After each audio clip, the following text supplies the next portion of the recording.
नमस्कार दोस्तों, स्वागत है आपका अपने चैनल DS फॉर GS में। आज की इस खास वीडियो में बात करने वाले हैं बहुत ही ज़रूरी और महत्वपूर्ण सिलेबस के बारे में।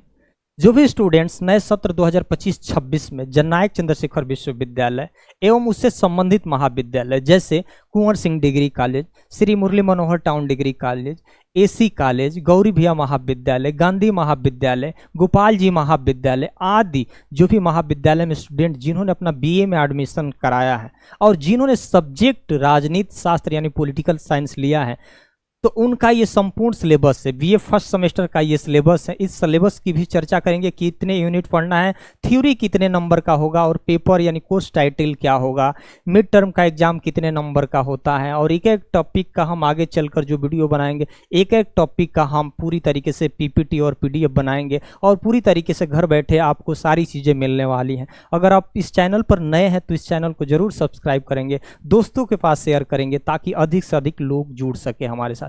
यहाँ ध्यान दीजिएगा, ये जननायक चंद्रशेखर विश्वविद्यालय से संबंधित जो भी महाविद्यालय जनपद है सबके लिए सिलेबस है। ठीक, ये BA फर्स्ट सेमेस्टर का सिलेबस है। BA फर्स्ट सेमेस्टर के जो भी स्टूडेंट हैं उनका ये सिलेबस है। पहले तो यह ध्यान दीजिए ये सिलेबस है। ठीक, और पॉलिटिकल साइंस यानी राजनीति शास्त्र जिन्होंने सब्जेक्ट लिया है उनके लिए महत्वपूर्ण हो जाता है। यहाँ कोर्स टाइटल यानी पेपर का नाम आपका क्या है, पहले तो यह ध्यान दीजिएगा। आप प्रश्न पत्र का शीर्षक जब एग्जाम हॉल में जाएंगे तो लिखते हैं ना प्रश्न पत्र का शीर्षक, तो पहले तो यह ध्यान दीजिएगा, पहले तो ये आपको याद करना है कि हमारा राजनीति शास्त्र के कोर्स टाइटल क्या है यानी पेपर का शीर्षक क्या है। पहले तो Indian national movement constitution of India यानी भारतीय राष्ट्रीय आंदोलन और भारत का संविधान के बारे में पढ़ना है। क्या पढ़ना है? अगर हिंदी का स्टूडेंट है तो आप लिख लेंगे भारतीय राष्ट्रीय आंदोलन और भारत का संविधान, ये आप हिंदी में लिख सकते हैं। इंग्लिश में भी सब सिलेबस है, हिंदी में भी इसको हम कन्वर्ट करके आपको बताएंगे, आप नोट करते जाइएगा। ठीक, क्योंकि यूनिवर्सिटी ने पूरा इंग्लिश में ही सिलेबस बनाया है, हिंदी में नहीं बनाया है, तो हम सारी चीज़ आपको हिंदी में भी बताने वाले हैं। ध्यान, इसमें आपको 4 यूनिट पढ़ना है। कितने यूनिट? 4 यूनिट पढ़ना है। एक और चीज़ यहाँ ध्यान दीजिएगा, मैक्सिमम मार्क कितने नंबर का होगा? 25 और 75 यानी 75 नंबर का आपका पेपर होगा। जब थ्योरी आप एग्जाम हॉल में जाएंगे तो 75 नंबर का ही पेपर होगा। 25 नंबर जिस कॉलेज में आपका एडमिशन होगा वहाँ मिड टर्म एग्जाम होता है। ठीक, वहाँ से आपको 25 नंबर का पेपर होगा, उसमें आपको 20, 21, 22 जितना मिल जाए। और ये थ्योरी आप पेपर हल करते हैं उसमें मिलता है, दोनों का नंबर जोड़ के मिलता है, लेकिन अलग अलग होता है। मिड टर्म का एग्जाम पहले हो जाएगा और ये आपका मेन एग्जाम होता है। ठीक, 4 यूनिट पढ़ना है। ठीक, पहला सिलेबस का टॉपिक हम देखते हैं, origin and development of the Indian national movement. ये आपका टॉपिक है। अगर आप हिंदी के स्टूडेंट हैं तो इसका लिख लेंगे। क्या लिखेंगे? ये भारतीय राष्ट्रीय आंदोलन के उत्पत्ति और विकास। क्या लिखेंगे? भारतीय राष्ट्रीय आंदोलन के उत्पत्ति और विकास के बारे में पढ़ना है कि राष्ट्रीय आंदोलन की उत्पत्ति और विकास कैसे हुआ। ठीक, दूसरा हमारा है स्टेज ऑफ कॉन्स्टिट्यूशनल डेवलपमेंट यानी संवैधानिक विकास के चरण यानी संविधान का विकास के चरण के बारे में पढ़ना है। अगर हिंदी को स्टूडेंट हैं तो लिखेंगे संविधान के विकास के चरण। ठीक, ये हो गया। उसके बाद अगला है हमारा कॉन्स्टिट्यूशनेंट असेंबली के बारे में पढ़ना है। इसको बोलते हैं संविधान सभा। क्या बोलेंगे? संविधान सभा बोलेंगे। Philosophy of the Indian constitutions, ये बोलेंगे भारतीय संविधान का दर्शन। क्या पढ़ेंगे? भारतीय संविधान के दर्शन के बारे में पढ़ना है। इसका मतलब भारतीय संविधान के दर्शन हो जाएगा।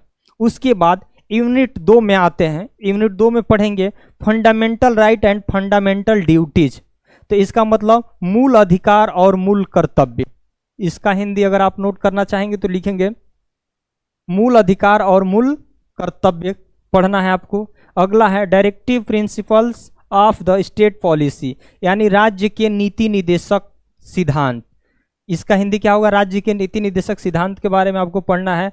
प्रोसेस ऑफ कॉन्स्टिट्यूशनल अमेंडमेंट यानी संविधान में संशोधन की प्रक्रिया। इसका मतलब क्या होगा? संविधान में संशोधन की प्रक्रिया के बारे में पढ़ना है। Concept of basic structure of the Indian constitution यानी भारतीय संविधान के संरचना और मूलभूत सिद्धांत या अवधारणा के बारे में पढ़ना है। इसका हिंदी क्या लिखेंगे? भारतीय संविधान के संरचना और मूलभूत सिद्धांत या अवधारणा के बारे में पढ़ना है। ठीक, ये 2 यूनिट हो गया है ना आपका। 4 यूनिट पढ़ना है, तो 2 यूनिट और बचा है इसी में, 2 यूनिट इसकी भी चर्चा कर लेते हैं। अब यहाँ लिखा है तीसरा यूनिट क्या है, यूनियन लेजिस्लेचर। क्या है, union legislature structure and functions. इसमें क्या पढ़ेंगे, ये पढ़ेंगे संघ के विधानमंडल के बारे में पढ़ेंगे। संघ के विधानमंडल, इसका मतलब होगा संघ के विधानमंडल के क्या पढ़ेंगे, संरचना और उसके कार्य, यानी संघ के विधानमंडल के संरचना और कार्य के बारे में आपको पढ़ना है। अब यहाँ है यूनियन एग्जीक्यूटिव, यानी संघ की कार्यपालिका पढ़ना है। संघ की कार्यपालिका में क्या पढ़ना है, प्रेसिडेंट यानी राष्ट्रपति के बारे में पढ़ना है, काउंसिल ऑफ मिनिस्टर यानी मंत्रिपरिषद के बारे में पढ़ना है, और प्रधानमंत्री यानी प्राइम मिनिस्टर के बारे में पढ़ना है। ठीक, अगला क्या है, स्टेट लेजिस्लेचर एंड एग्जीक्यूटिव। इसका मतलब क्या हुआ, राज्य के विधानमंडल और कार्यपालिका के बारे में पढ़ना है। राज्य के विधानमंडल और कार्यपालिका के बारे में पढ़ना है। क्या पढ़ना है, स्ट्रक्चर एंड फंक्शन, यानी उसके संरचना और कार्य के बारे में पढ़ना है। ठीक, कि राज्य के विधानमंडल और राज्य की कार्यपालिका के संरचना और कार्य के बारे में पढ़ना है।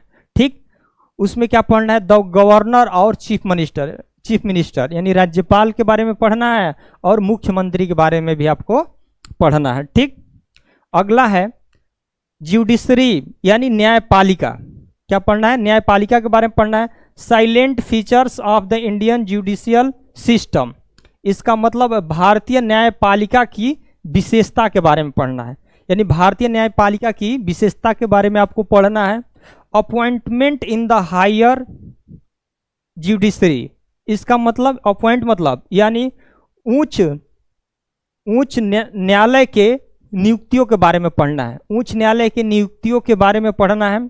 ठीक, power and jurisdiction of supreme court and high court के बारे में पढ़ना है, यानी उच्चतम न्यायालय और उच्च न्यायालय के अधिकार और क्षेत्र के बारे में पढ़ना है, यानी सुप्रीम कोर्ट और हाई कोर्ट, जो कि बोलते हैं सुप्रीम कोर्ट को उच्चतम न्यायालय और हाई कोर्ट को उच्च न्यायालय के अधिकार और उसके शक्ति और अधिकार क्षेत्र के बारे में पढ़ना है। शक्ति और अधिकार क्षेत्र के बारे में पढ़ना है। और जुडिशियल एक्टिविज्म यानी न्यायिक सक्रियता के बारे में पढ़ना है, और जुडिशियल रिफॉर्म यानी न्यायिक सुधार के बारे में पढ़ना है। तो यही सिलेबस है आपका। 4 यूनिट हैं आपका, 75 नंबर का थ्योरी होगा और 25 नंबर का मिड टर्म होगा। अब एक एक टॉपिक हम आपको वीडियो में पढ़ाएंगे, इसका पूरा तरीके से आपको पीपीटी बना लेते हैं, पीडीएफ बना लेते हैं, आप घर बैठे, क्योंकि बहुत सारे ऐसे स्टूडेंट हैं जो कॉलेज यूनिवर्सिटी नहीं पहुंच पाते हैं, घर पे ही अध्ययन कर पाते हैं, तो एक बेहतर आपको पहले